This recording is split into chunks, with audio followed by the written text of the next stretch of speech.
Hi mga Mima! This is our first home-cooked meal of the year 2024, tinola. So, syempre, luya muna, igisa ng bongga.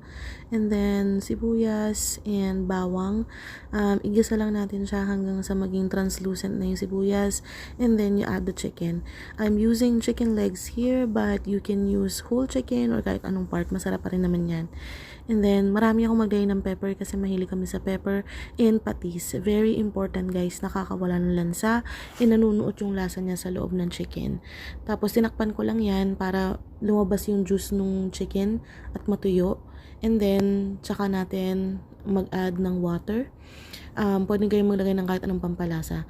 Actually guys, gusto ko sinasama sa gisa yung dahon ng sili, pero na-late siya ng dating. So unang kulo, nilagay ko na agad siya kasama nung sayote dahil madali lang naman maluto yung chicken. So sabay-sabay silang lalambot together.